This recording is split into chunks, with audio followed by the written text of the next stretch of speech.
Coming to you from the Deep South, this is the Blue Collar Leadership Podcast. High-impact leadership is not reserved for leaders, and it has nothing to do with your position, title, or rank. However, it does have everything to do with your character. It's time to climb to the next level and beyond, personally and professionally. Now, let's start making it happen with your host, Mac Story.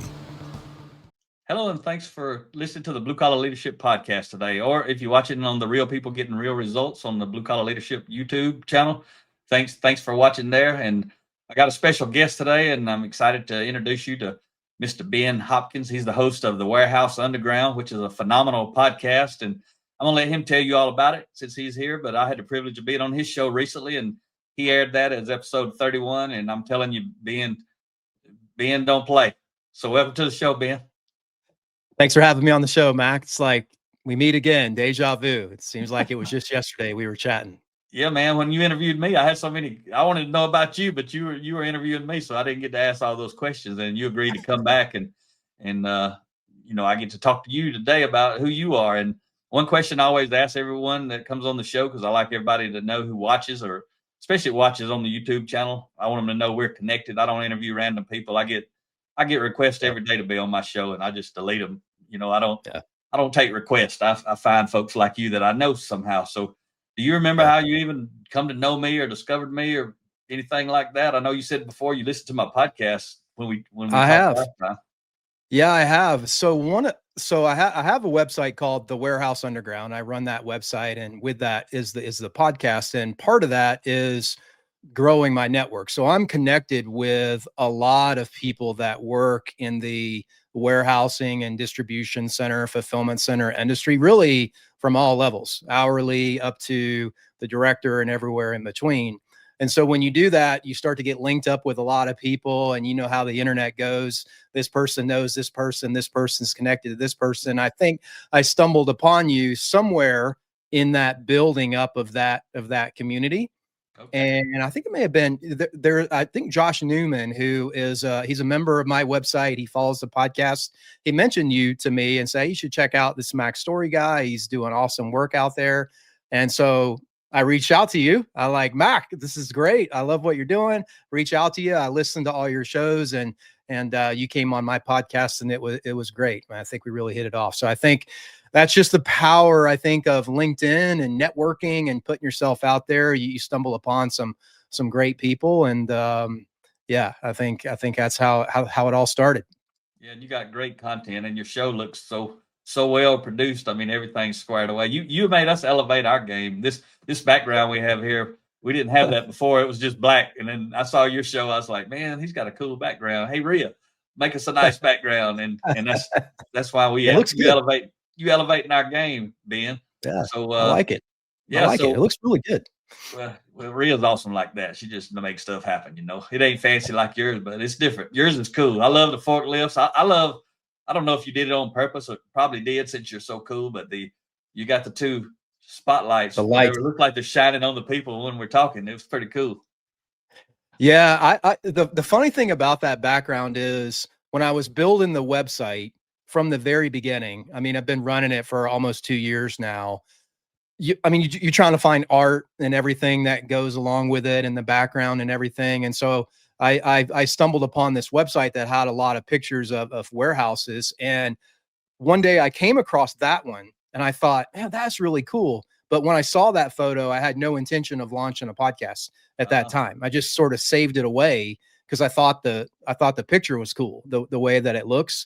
And then months later, when I thought, oh, I'm going to do a podcast, that photo's awesome, I'm going to put that photo in there. So it just kind of worked out that way. If I would have been actively searching to find it, I probably never been able to find it. You know how that goes. You just it looks so good. So I didn't get to ask you all this before, so I'm gonna just start out with, who are you and what's your story? However much of it you want to share, personal, professional, one or the other, both, doesn't make any difference. Whatever you feel like sharing. Yeah, so I've been in the warehouse and distribution center industry now for over 13 years. at really all levels, from a floor manager to a senior ops manager to director and everywhere in between. So I've kind of cut my teeth in the civilian world. And I say civilian world because before that, for about 10 years, before that, I was actually an Air Force officer. Okay. So I was a weapons systems officer in a F-15E Strike Eagle, which is a kind of like a backseater, like Goose from Top Gun, if you will, to use a very loose example.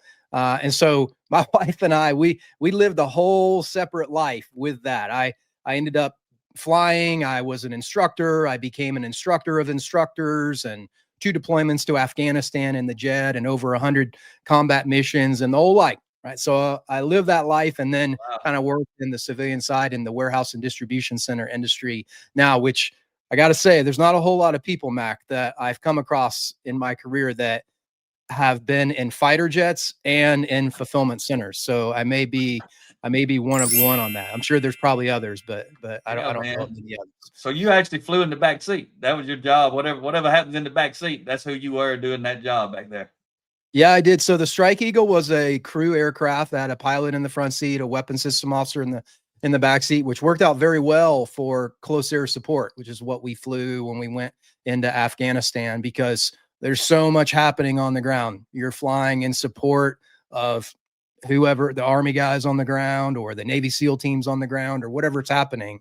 So it's very busy down there. There's a lot of things happening. So it's great to split up duties and have one person who's responsible for flying the jet and one person who's responsible for sort of being in the know with the fight that's going on in the ground, to figure out how we can come in and support that. So it was great. I'm very proud of it. It was very unique, but I don't include any of those stories or anything in my warehousing and distribution center world. But it's just like our background, Mag. It's always a part of you. You know, you always take a part of it and apply it to what you do, a small portion of it, even if, you know, there's no direct correlation between fighter jets and fulfillment centers. However, there are a lot of indirect correlations, right? Oh, yeah. When it comes to how you execute things, how you have attention to detail, you know, your leadership, resiliency, all those intangibles do transfer over much more than it is, hey, can you there's no need to laze a bomb on a target in a fulfillment center. I would say it's not really a thing.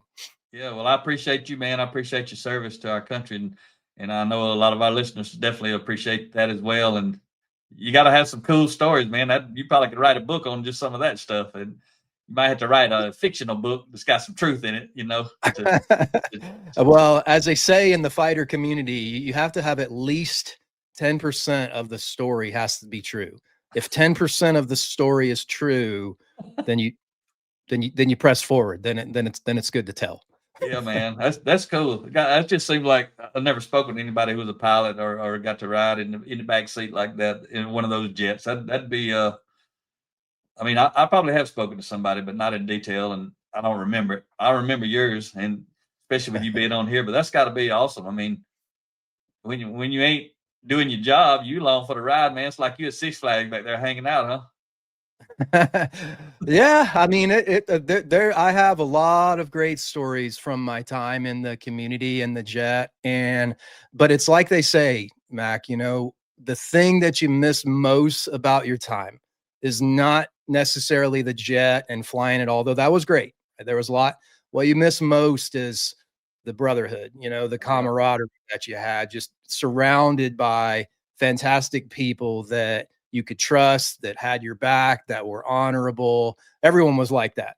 And sometimes you get out in the civilian world a little bit, and it's not that it's bad, but it's never quite the same as what it's like being in that type of a fighter community. You never really feel that same cohesion quite like you did there, but it's very unique circumstances that you're in when you're there. And so I miss that the most. You know, those are the stories that are the most near and dear to me, much more than, you know, crazy how fast the jet did or how many G's we pulled, or I went upside down at night, you know, in the weather or anything like that. So those are cool, but it's the people that really made it special. Absolutely, man. That's awesome. So you got anything else about your personal story or professional story you want to share before I kind of dive into this list of questions I got for you today? Yeah, well, so we live in the same state. So I mentioned that I'm from Georgia. I know you're not from Georgia, so I just want to let everybody know. I was telling Rhea before the show, it's amazing that yeah, I've been to Afghanistan and Spain and Nevada and Utah, all these other places, but where I end up is 45 minutes from where I where I grew up in Georgia. So very, very proud to be from here, although I've interacted and managed people from all across the country, as I'm sure you have as well. So Yeah, that's awesome. Yeah, we don't live too far apart because we live in Georgia now, but we're from yeah, Alabama, and we probably moved back to Alabama. So, what motivated you to launch the Warehouse Underground podcast? yeah. So I launched the Warehouse Underground for a couple of different reasons. When I was so I started my career in distribution at Amazon, like a lot of people do. So I worked in an Amazon fulfillment center in South Carolina, about like what you would imagine, big, fast, a lot of moving parts. But I left there and I went to become a director of distribution at a family owned company. And when I got there, I realized that the things that I had learned, the skills that I had learned, the knowledge that I had learned were great, but they were really only useful inside the four walls of an Amazon fulfillment center. They were very designed and curated for just that. And so, I thought I was very qualified when I became this director, but I quickly realized, oh my goodness, there's a lot of things that I don't know. And so I had this quest for knowledge. Where do I learn this, and how do I learn this skill, and what is this thing? And at that time, this is 2015, so this is 10 years ago. LinkedIn was a thing, but it wasn't as big as it is now. And I'm like, where do I go? And I remember the company was when I first got there, they were implementing a warehouse management software. And so I was a part of that. And then we built a distribution center from the ground up, and I was a part of that. And I wanted to find information and knowledge about how all this works, and there's just nothing. I couldn't find anything on the internet. And so in the back of my mind, I always had this idea that I'm going to start a website one day that is a little bit like a town square for everybody that is in this industry. It's built for them, it's curated for them, it has art that's like that they like you saw, that speaks to them. Yep. And I want to do it for a couple reasons. I want to do it as a resource for them, that they can come, and all the podcasts that I do, Mac, you've seen the shows and I have, they're all free. They all live in perpetuity. Somebody may get information from them now, like I wanted back 10 years ago, or if they're not where they are yet in their career where that's important to them, it may be in the future. And they may come back and say, oh, yeah, I remember there was this podcast about this specific piece of information or this knowledge. So I wanted to be a resource for them. And then the second thing, Mac, is I wanted it to be a platform for them. Because if you look at the podcast world, there's podcasts on just about everything you can think of in just about every industry that you can imagine. I mean, hundreds of them. But for whatever reason, when it comes to the warehouse and distribution center industry, there's not that many podcasts in that realm for those folks that are working there, which I just found was very odd, because there's hundreds of thousands of people across the country that are working in fulfillment centers. And I'm like, there's no podcast for them. There's nothing out there. So like, I'm going to make something that's going to highlight them, that I've brought other people on the show. Now I've brought managers on the show and leaders on the show to kind of have a platform for them to spread their light and put their voice out there. And then the last thing is, I want other people in other industries to see it and know and understand and see for themselves how talented and good the people in this industry can be. Because sometimes I think there's a little bit of a misnomer where people who are not connected with the industry think, oh, it's a warehouse, just big guys driving around forklifts. And that's not how it is. Some of the smartest, most talented people that I've ever met, and I was in Strike Eagles, work in the fulfillment center industry. So I wanted that platform for them. I wanted to be a resource. I wanted to shine a light on them for everybody else to see what they do. And so there's a little bit of everything for everyone there. at the site. I even have a comedy show that I do, Mac, if you can believe that. So jokes for me today. You want to drop a joke on me? no jokes. You put me on the spot. So now like panic. I wasn't prepared to throw any. No, I'm kidding. I'm kidding. No, I do a show called The Tiger Team. And I've released 6 episodes. I have a co-host. Her name's Jordan, but she wants to remain anonymous, Mac, because she's still in the industry. And so she doesn't, some of the things on the show were a little bit edgy and witty and sarcastic. And so she's like, I don't want to say anything that might harm my career. So she's anonymous, but check out the Tiger Team show if you want some wit, humor, and sarcasm from things going on in the world of warehouse and distribution. That's on the website too, and is a separate podcast. And what's the website? The Warehouse Underground? Yeah, the Warehouse Underground, thewarehouseunderground.com. Okay. Top site on Google, but the podcast plays on Apple, Spotify, and YouTube, that just like yours. Okay. That's outstanding, man. And so how do you come up with your guests? I mean, I kind of heard a little bit how you come up with me as a guest, but how do you typically get your guests? I think it's a little bit of a mixed bag. So some people come to me because they are a startup, or they have a piece of technology, or they're a consultant and they're trying to grow in the industry, and they'll come to me. Hey, I would really like to come on the show and talk about this. Or are you okay with that? And in most cases, I say yes. There have been a couple of times where I just didn't feel like there was enough of a overlap between what they were selling or what they were bringing on the show and what my audience would like to hear. And so I said no, even though I'm new, right? I don't have 500 or 600 shows, but I still, what I do is for the audience. So I will turn people away. The other way is just like what you saw, Mac. I am every day, I try to build my network online and on LinkedIn, which is crazy because in my career, I was traditionally not very good at networking at all. Yeah.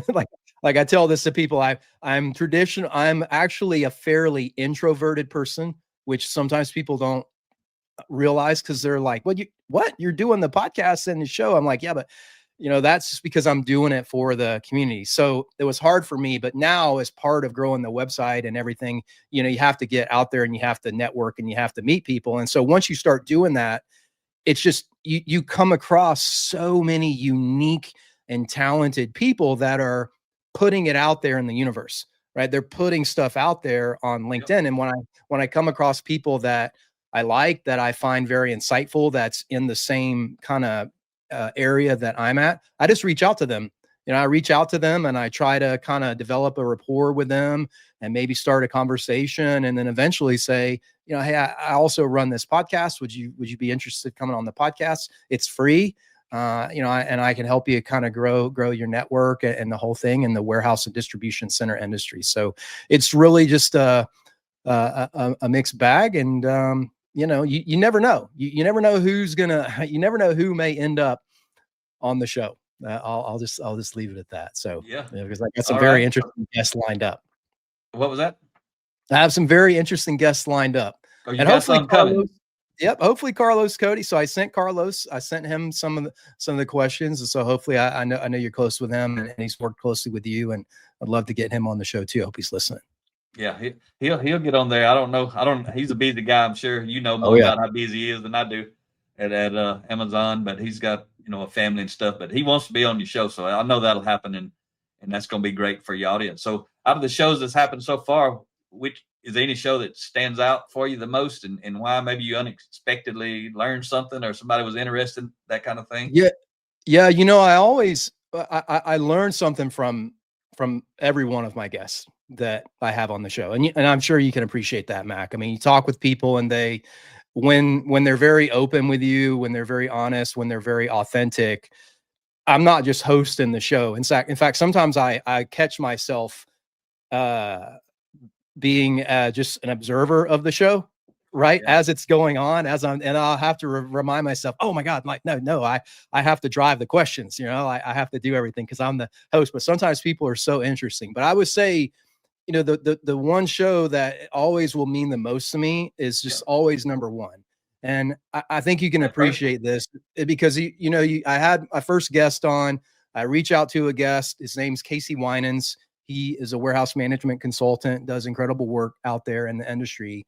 And I just I'm like, I'm going to send it. I'm just going to ask him. I don't know if he's going to come on the podcast. I don't even know what I'm doing, but I get over my shyness, right? And my uncomfortableness and kind of reach out to someone.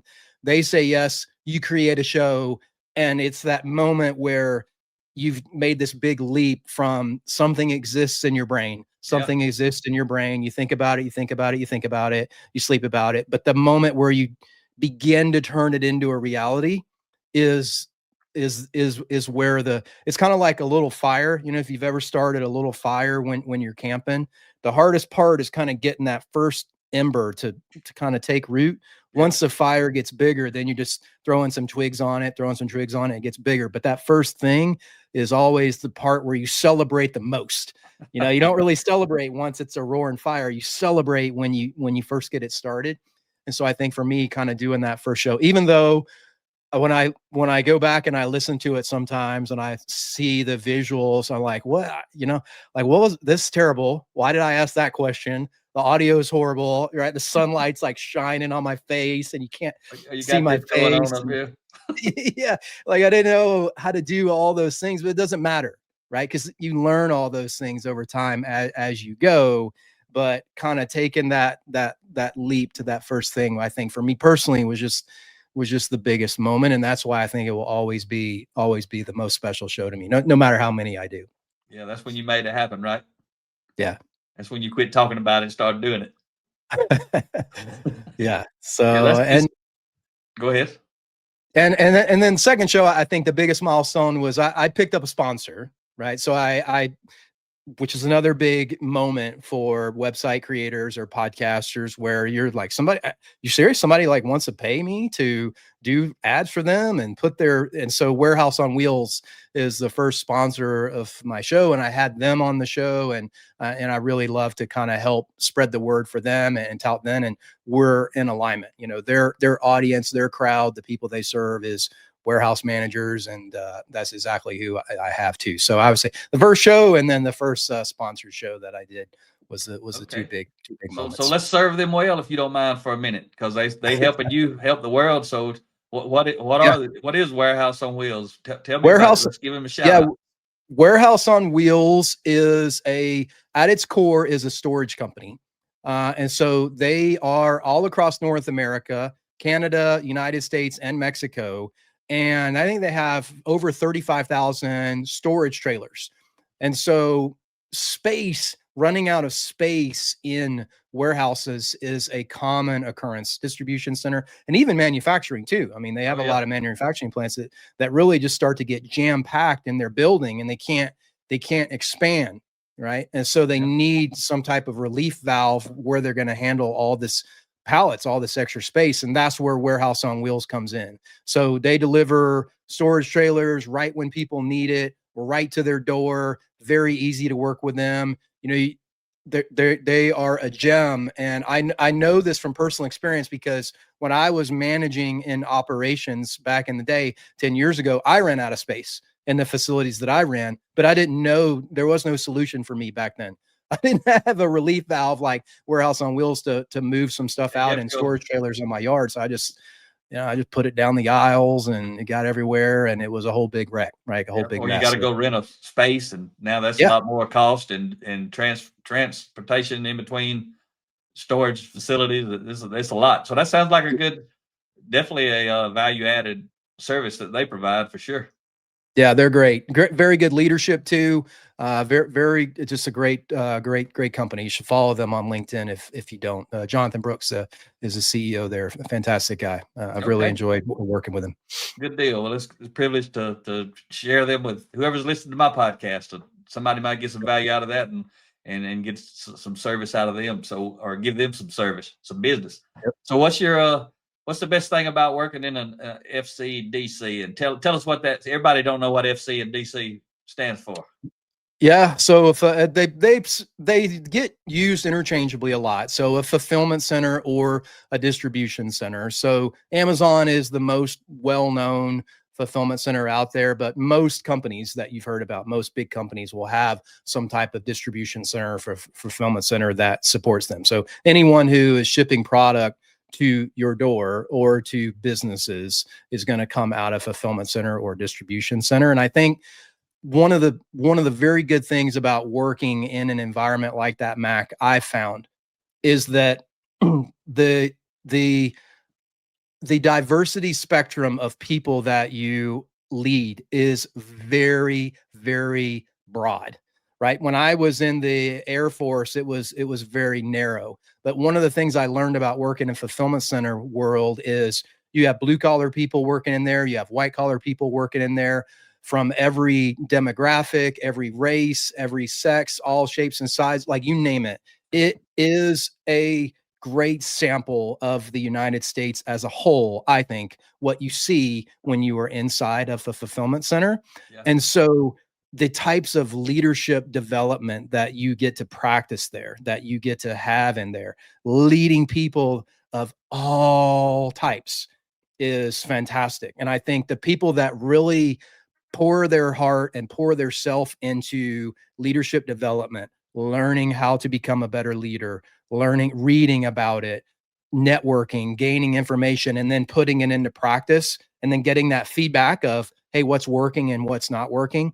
Yep. The people that do that come out of the time in the fulfillment center, whether it's 5 years or 7 years, being fantastic leaders, right? Because you're leading real people, Mac.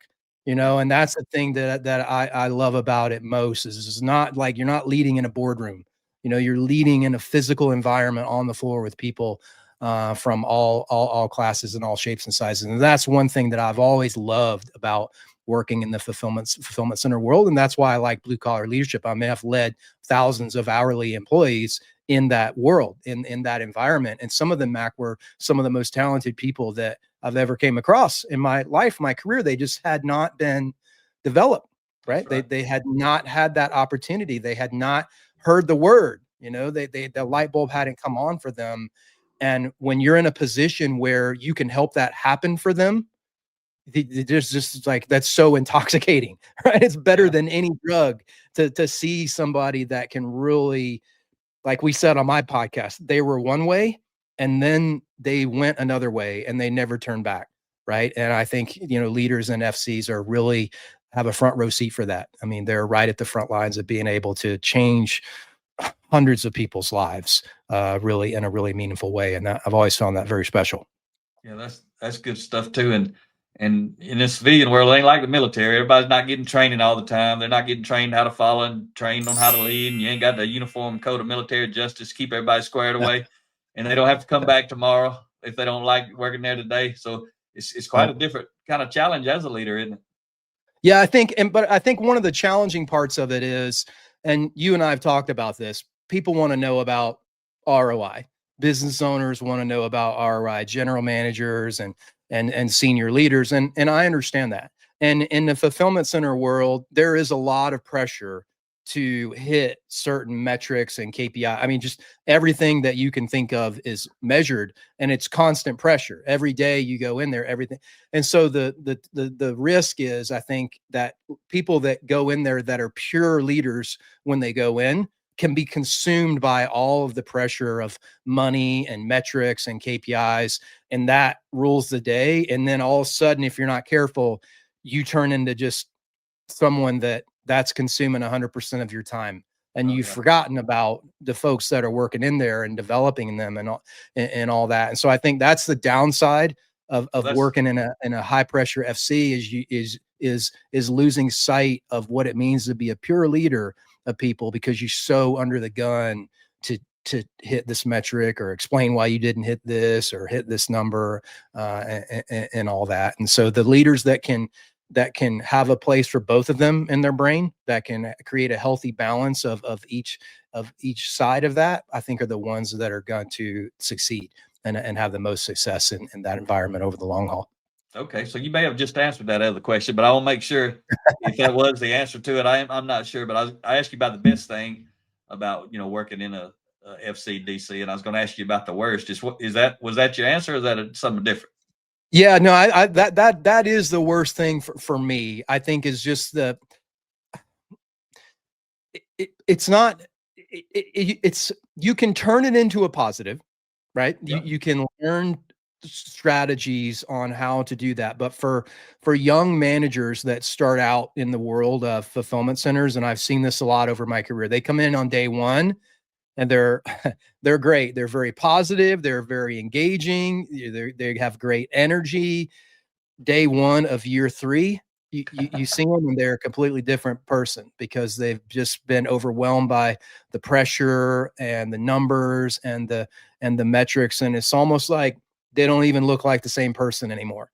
It's just the energy's bad and they're a little bit disgruntled and they're a little bit salty and everything. And so I think that's something that people need to be aware of when they go into that career, that will hit you. But if you can build your armor up knowing what's going to hit you, what storm's going to hit you, then when it does, you're not surprised, right? You've got a counterattack for it. You've got a defense built up around it. You know what's coming, so it's not going to get into your heart, right? I don't mean to get soft on you, but you want to keep those things away from your heart, because once they get into your heart, your heart turns black and it gets, you don't want that.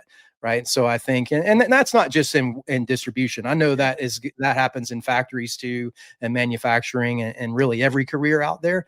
But that's the best advice I have for people is build up that armor around all that stuff. Keep everything out of your heart, but know that it is a reality of working in that world. As much as you may not want it to be, Yep. it is, right? And you have to face that at some point if you're going to be a good leader.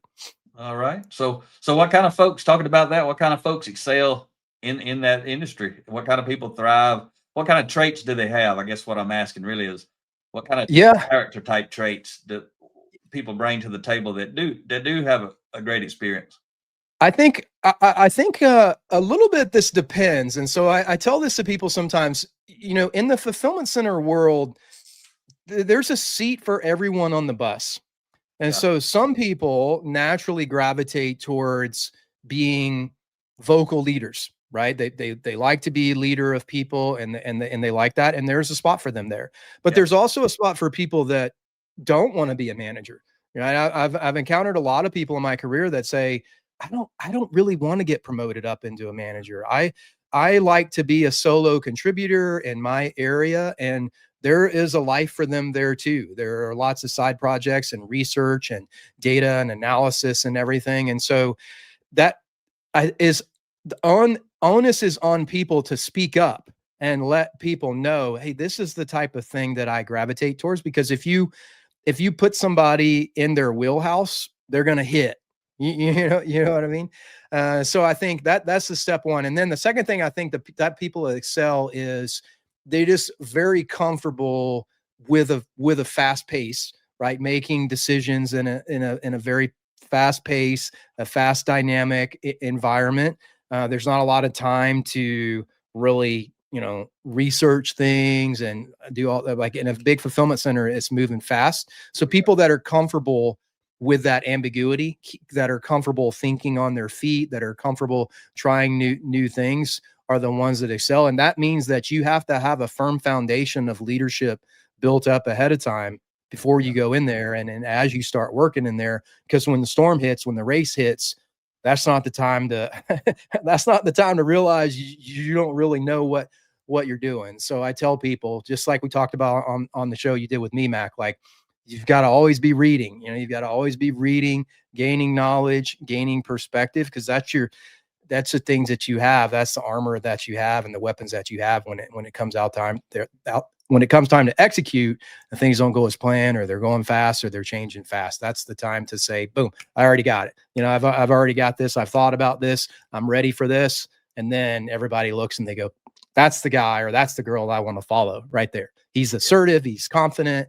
He's engaging, and it's natural. It's not he's not going over to look through the user manual when this is happening, right? He's just he has it. He's prepared. He's prepared for the day, and you can't fake that. You can't fake preparation when it hits. Yeah, that's Les Brown. One of my favorite quotes from him. He says it's always better to be prepared for an opportunity and not have one than to have an opportunity and not be prepared.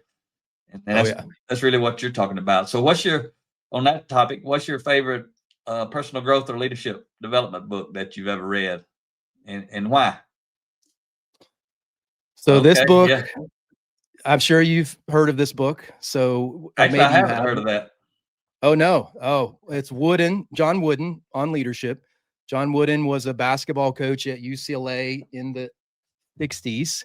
Yep. Which heard of him. I'm not really. So I never really was a big basketball guy, Mac. I played baseball and football and everything. Basketball is not really my thing, but this book from John Wooden, I've learned more about managing people and leading people than any book that I've read. Now, I think the thing that I like it, the reason it's my go-to is because it reminds me a little bit of my grandfather, sort of like your grandfather's wisdom type thing, where you have all this new age stuff, right? The latest and greatest stuff. There's always new theories but this book is like eating a balanced diet.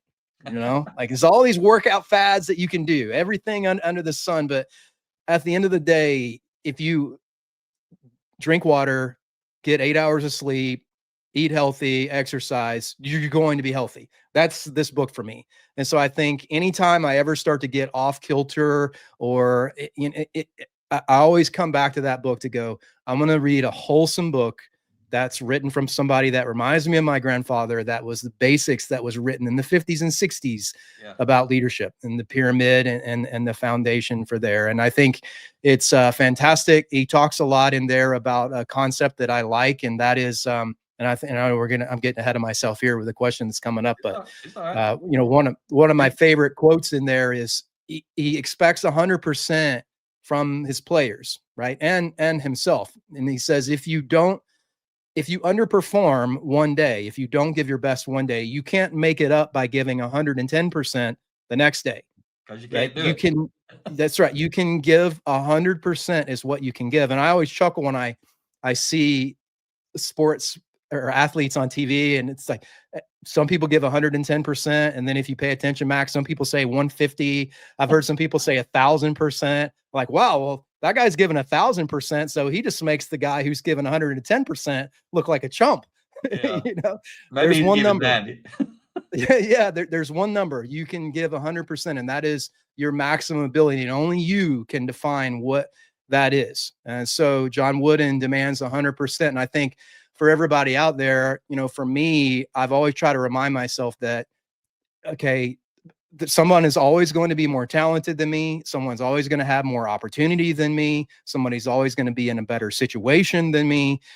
That I cannot control that. I can control what is in this book, and that is giving 100% of my effort and my ability, whether that's developing my faith or my network or my job or my knowledge or reading.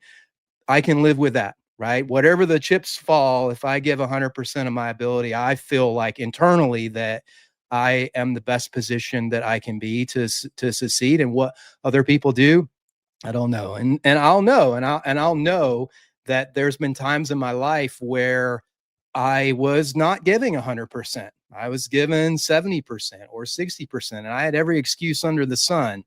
But then I thought, if the outcome of what I'm getting is not what I want, how can I blame anything other than myself for that?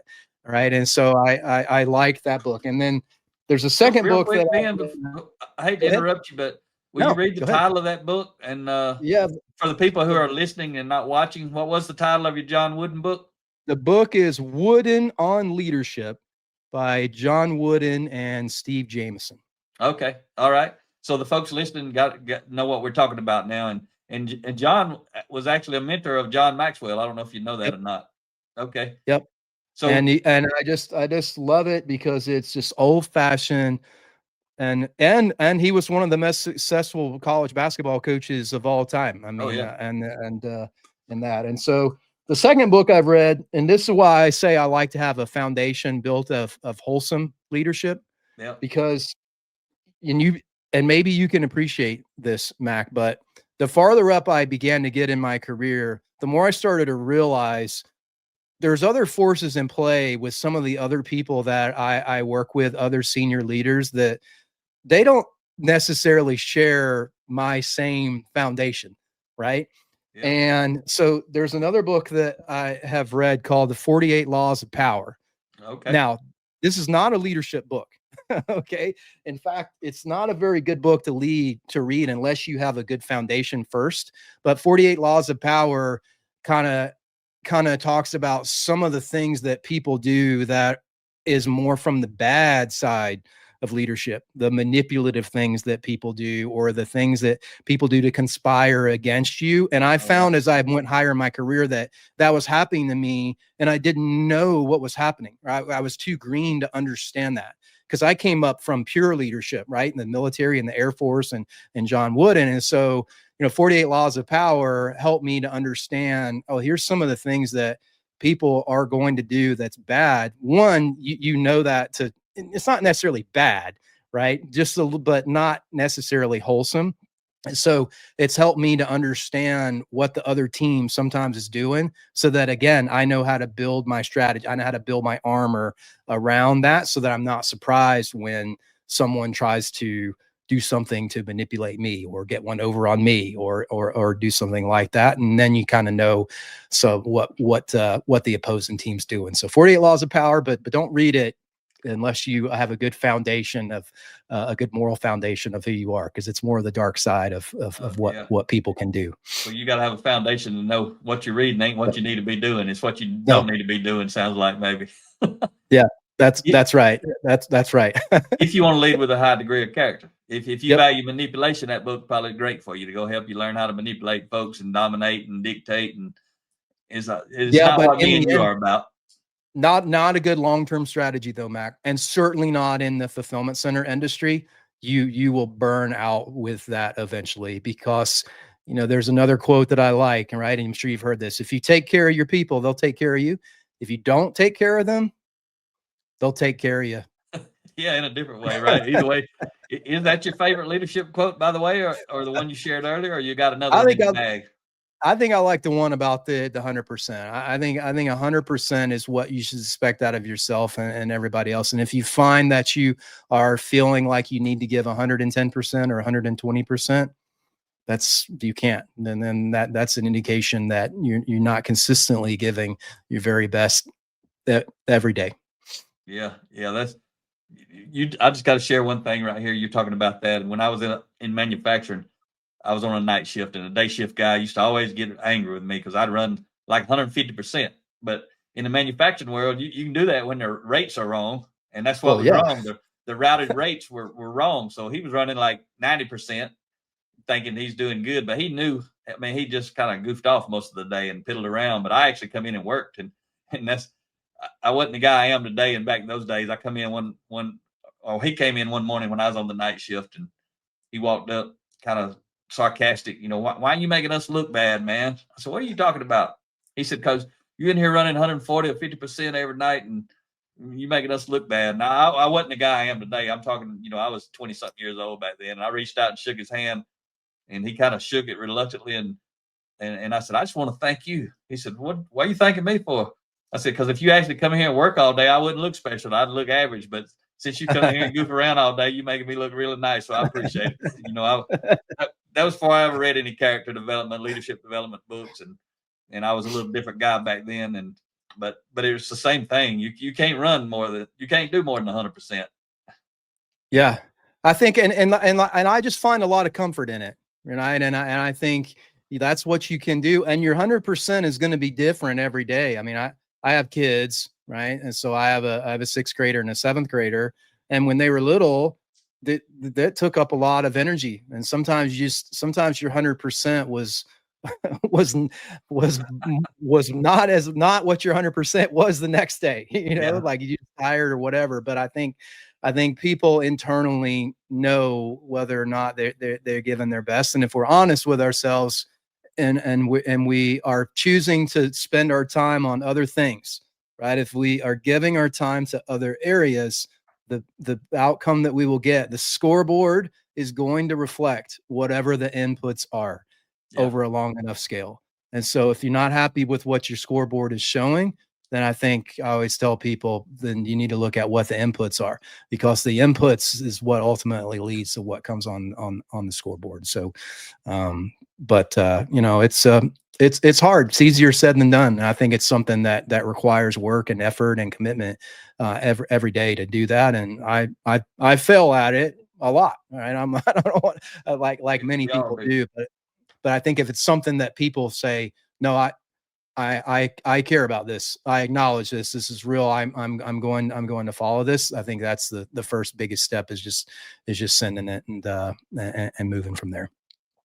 10-4, man. That's good stuff too. So, you got a podcast. Do you actually listen to podcasts? And if so, do you have a favorite? And what is it about that one that gets you to listen?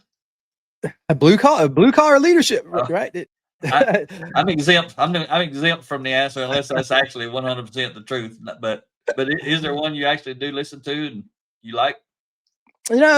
So it's weird, but I'm not really, I don't really listen to that many podcasts. I'm more of a book reader, like I you, like that Mac. too now. Yeah. I like a lot of books. A podcast, I hear it, but because I make a podcast, sometimes I can't, like when I hear somebody else's podcast, the podcaster in me will take over. Like, oh, that wasn't a good question. Why would they ask that question?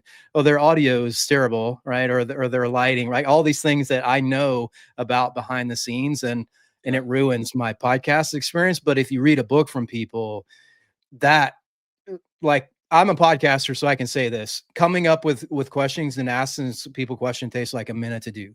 Right. Like, or, verbally, I'm asking a question, but if I'm writing a book, like how you wrote your books, that is someone's time and effort and heart and soul that is being poured into that book. And that's what I want to consume.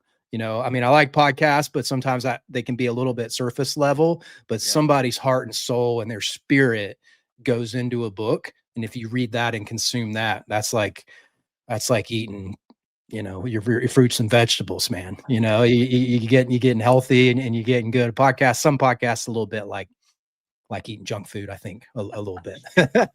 Yeah, I come across some of them every now and then. I don't listen very long and anymore after that, because you kind of tell, right? And you're talking about writing the book, and I remember one line from my very first book. It took me 45 minutes to get that line right, and it's the only one I really remember like that is that one. And it seems so simple now, basically. And I say it all the time to people, but it's too often in life, people who are searching find what they'll settle for and stop searching for what they were looking for. And too many people settle. That's why they end up miserable. They settle on a house, a spouse, a job, a salary. Once they get where they can kind of get somewhat comfortable, they ain't really comfortable, but they ain't struggling. And then they just coast and they ride out life and wait to retire, and then they retire, and then they wait to die, and it's all over. Unfortunately, a lot of people live in that space. Good is the enemy of great, as they say, Mac. The famous quote there. Once people get good enough, they settle for that, but that's the absolute enemy of being great, and that takes effort. It's hard to push through that, but it's good on the other side.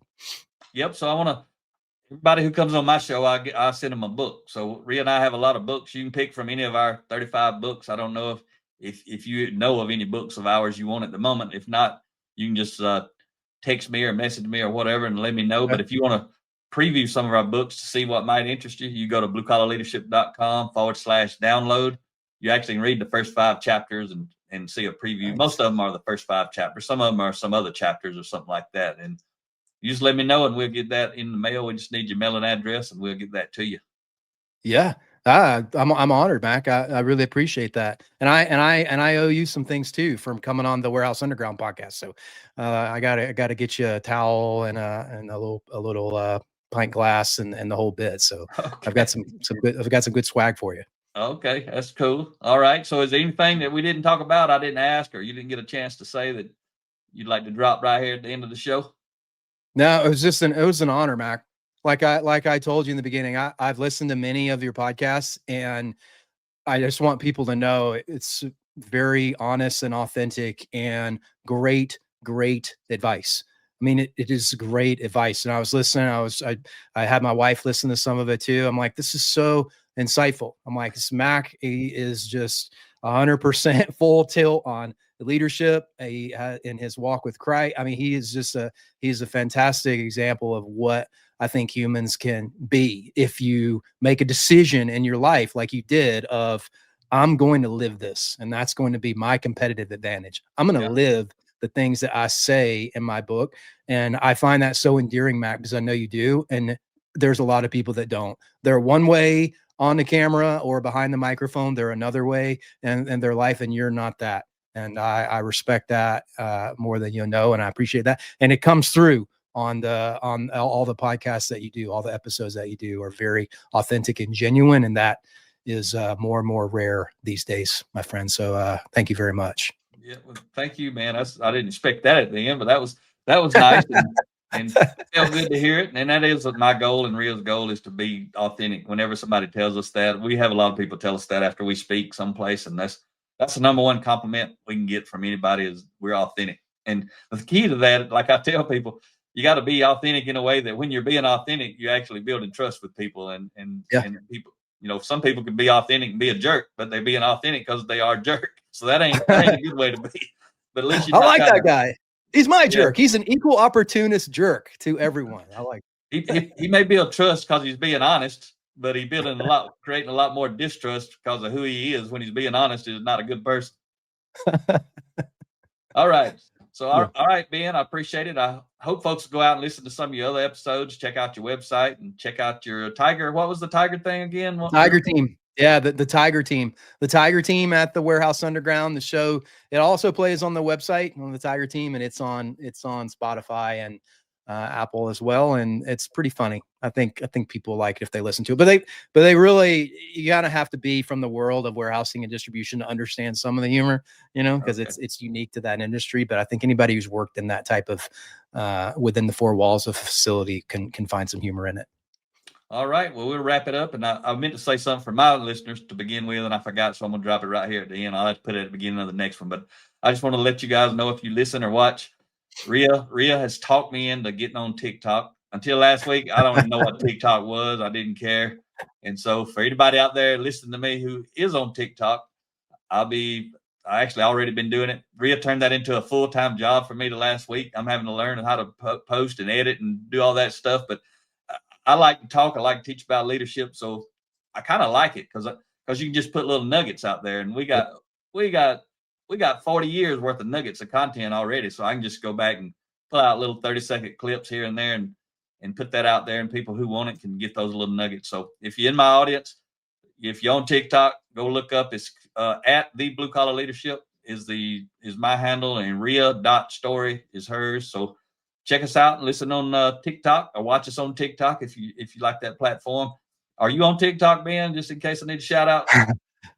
Mac, you're not dancing on there, are you? There's no dancing, right? No, I'm trying to keep it pretty squared away to leadership. The difference that I am doing on there that's different than the rest of everything else is I'm on, like I got on there real quick before this. It says, hey, I'm about to interview Ben Hopkins on my my podcast. Just a little behind the scenes, a little personal stuff. Rhea and I go on a hike. Different trips. We go to cities. We might eat at a good restaurant. I may pop that up. So it may be a little more just personal stuff. So some people who follow me like that might actually like some of that, because that's really the only place they're going to see it. Are you dancing? Are you on TikTok dancing? No, I'm not. No, I'm not. I think I'm just trying to figure out my stuff right now, Mac, you know.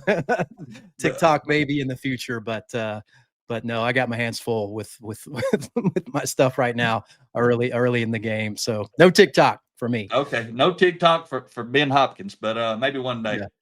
But it wouldn't have ever been for me if it wouldn't have been for Rhea trying to tell me you need to get on there and give it a shot. But the thing I do like about it is I've always heard there's a lot of young people on there, but it's been around long enough that a lot of those young people maybe are still on there, and they've gotten older. So maybe it's a younger crowd that, I mean, I got analytics. It shows us a lot of young people are listening and watching the few videos I've had out. And so if I can impact these younger people sooner, they can help us make the world a better place sooner. So All right. maybe it ain't a bad thing. Yeah, you're right. You get to them or get to them early. That's where they're at. So I think you're onto something with that, Mac. It's all real, like always. I'm just trying to keep up. But all right. Thanks, Ben. And we'll see you around, partner. And for the audience, talk to you next time. Make it happen or someone else will. It might as well be you. Are you serious about taking your career and your life to the next level and beyond? Check out Mac Story's Blue Collar Leadership series books and others, now available on audio, along with paperback and ebooks at Amazon and Audible. Please visit bluecollarleadership.com to learn about Mac's books, programs, special offers, and more. Thank you for listening to the Blue Collar Leadership Podcast.